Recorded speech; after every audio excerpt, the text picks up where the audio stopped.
So welcome to the Virtuosity podcast. This is going to be a fun episode. We're doing the founding fathers and one mother of bluegrass guitar. And we're going to be talking about the beginnings of bluegrass guitar, how it all got started, and how it led to becoming a vehicle for virtuoso musicians over time. And earlier we covered modern bluegrass guitar with bassist and producer Todd Phillips of the David Grisman Quintet and Tony Rice, and we talked a lot about the influences of jazz, in particular how it's moved into the music in modern times. And we featured a cut from our guest today, Stash Weisslauch. And Stash, welcome to the show. Thank you. Thanks for having me. Yeah, we when we did that episode with Todd, everybody really responded to your cut, and so, as fortune would have it, you happened to be performing right near my house in Mill Valley, California, one night, and so I went down to see you with the Jacob Jolliffe Band, and which was a band made up of, I would say, 4 virtuosos, and that was a terrific performance. And so at intermission, I approached you and asked you to be on the show, and you're kind enough to join us here to talk about those founding fathers. And so we're going to get to that in a minute. But before we do, I'm just going to mention that you can find us on Spotify, you can find us on YouTube, and then we have a Patreon page where you can get memberships either just as a supporter and fan of the music, or if you want to do a deeper dive into jazz and classical. Timo's got online Zoom lessons and a massive library of transcriptions of virtually every jazz artist you can think of and more, and that's part of the different packages and things. So you can go to patreon.com/virtuosity to find that material there. So Stash, one of the reasons we really wanted you to do this show is because after listening to a lot of your different music and your most recent release, which is Stash Weisslauch Plays Bluegrass, or sings and plays bluegrass, is that right? Plays and Sings Bluegrass, Volume 2. Volume 2. And, and so it was clear to us that you had a real affection and a kind of a deep thing for a lot of those original bluegrass bands, the Stanley Brothers and the Carter family, and that was our topic. And so we thought, that would be great to bring you into the show and get your perspective on not only the history and the music, but also some of the specifics about the techniques of bluegrass guitar and how it developed over time. And so just a little bit about you. Tell us a little bit about your background and where you first got into the guitar and kind of your pursuit of virtuosity and your passion for music. Sure. I started playing guitar when I was 12. I mostly was attracted to it through heavy metal, rock, so I was playing electric guitar, into all kinds of metal. Then, when I was 18, I got into bluegrass and acoustic music because the metal band I played in had a great fiddle player, and he kind of showed me things like Jerry Garcia, David Grisman, which eventually led to things like Bill Monroe, Flatt and Scruggs, and the Stanley Brothers. I went to school in Boston, and I grew up around Boston, so I've spent most of my life around there. And so I got pretty into the acoustic music community there when I was at school at the Berklee College of Music.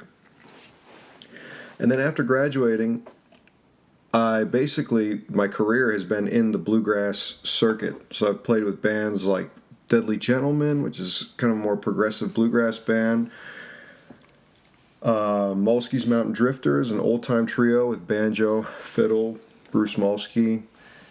And now these days I'm kind of doing a mixture of a bunch of different things and living in the Bay Area and really just trying to see where it goes from here. But that's, rock to metal to bluegrass, and then jazz has always kind of been in the background too. So I've always been interested in things like Ornette Coleman, John Coltrane, Cecil Taylor, and that's always been a big influence on my music also. Great. Well, one of the things, is that Timo coming from kind of the jazz side of things and me kind of coming from the bluegrass side of things, for lack of a better way to say it. Yeah, it's the merging of these two worlds that's been kind of an interest for us, coming from our different perspectives and finding all these interesting ways that those two worlds are connecting these days. And so that's great, and that's partly what we're here to explore and talk about. So a while back with Ethan, I was asking him, because we were going over a bunch of bluegrass stuff, which is Ethan's passion, and a lot of the music is very reverential to its roots. Even the modern stuff has a kind of pleasant tonality at all times. And I asked Ethan, well, where's the modernist in this whole bag? These are all really superb musicians with high caliber musicianship. Who's going to bring in some Ornette Coleman? Who's going to bring in some modernist ideas, some more thorny harmonies, some more pungent, flat five chords, or God forbid, some Schoenberg? And then I went on to, after exploring your music stash, there's all this tone row discussion, and you kind of lay it pretty bare how you're developing outside of the normal things, and it's playful, it's thoughtful, it's virtuoso, and when I was asking Ethan about it, he goes, well, there is this one guy, Stash, who seems to be, the devil of a modernist in a traditionalist world, and it's really cool. Cool. Yeah, that's you pretty much nailed it right there. Great. Yeah, one quote, without getting too verbose, one of my big heroes is Anthony Braxton, and he always talked. Yeah, man. I've worked with him a Wow, bunch. that's so cool. So he's one of my big heroes. I love his music. I love his writing and all that stuff. What I've read of it, it's like impossible. You need 5 lifetimes to get through it all. But the thing that I love that he says is there's traditionalists, stylists, and restructuralists, and they're not mutually exclusive in their approach, and everything's necessary for everything. And I always found that really inspiring when listening to his music, that you can hear there's a reverence, but there's also his need and will to want to restructure the music too. So I always thought that was a cool kind of way of looking at any style of music. Yeah, and he puts a nice intellectual kind of cap on something that Cecil Taylor's doing, Train's doing, Ornette's doing. They have different ways of explaining it. Of course, Braxton's a kind of high intellectual, kind of verbose kind of person by nature. So, of course, he gets to the essence of things, explaining it in a kind of neoclassical, kind of modernist way. Right. But you applying it to bluegrass is really cool, because you must get some flack for this from the traditionalists, because they seem so eager to keep the music where it is, a kind of preserved, kind of more museum kind of thing. And I see you approaching your lessons and your explanations, and you go at lengths to kind of make it not scary. It's not crazy. It's not weird. We're using modernist elements in this traditional music. It's fun. It's playful. It's modern music. It's great. Yeah. Totally. Stash, did you kind of find yourself getting exposed to a lot of these different things kind of as part of your Berklee school? Was that kind of how some of these ideas started coming to you, or was it related to that, or just on your own? How did that kind of come about? It's been a combination of everything, but I feel like I've really gotten into that stuff more after Berklee, through certain people I met who were also playing bluegrass, but they also had a foot in the jazz world, maybe a foot in the free jazz world, doing mostly improvised music. And it's like anything. You get into one thing. Oh, what is that? Where did Cecil Taylor get his thing from? Oh, okay. Who went after Cecil Taylor? Oh, okay. And just kind of following the trains of thoughts. Yeah, well, that's what we do here at Virtuosity. Yeah. But a like-minded soul. Great pleasure to meet you, Stash. This is great. Yeah, ditto. All right. Well, we'll talk a little bit more kind of about what you're doing next, and a little bit more about your music at the end of the show. But let's kind of get into the playlist here and talk a little bit about kind of the development of bluegrass as a genre of music. And since we're kind of focused on guitar, and of course we always expand to incorporate the things around it that you need to know. You know, a lot of the first kind of things you hear people talk about as an early inspiration was Mother Maybelle Carter and the Carter family. But as I was kind of doing the research on that, I came upon a guy named Lesley Riddle. And Lesley Riddle was an African-American musician who met A.P. Carter and the Carter family. And they had an immediate kind of connection because they were both very into collecting the songs, and they would actually travel together and find songs.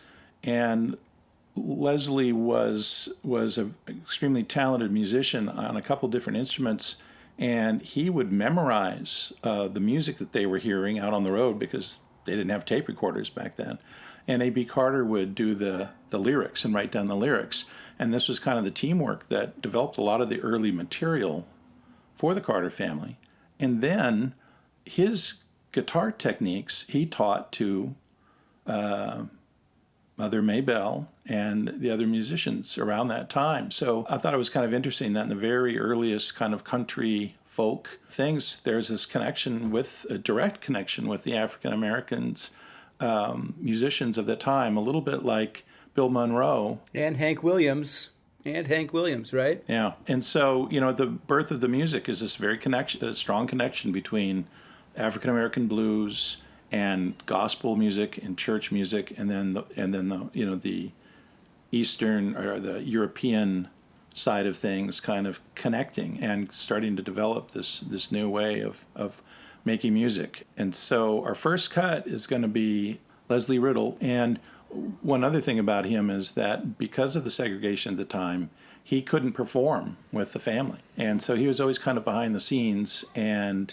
drifted away from music until Mike Seeger, the famous folk musician from the early 60s, who was a real student of all this kind of music, tracked him down and convinced him to do some records. Is he related to Pete Seeger? I think they're cousins. Yeah, they're cousins. Makes sense. Yeah, cousins.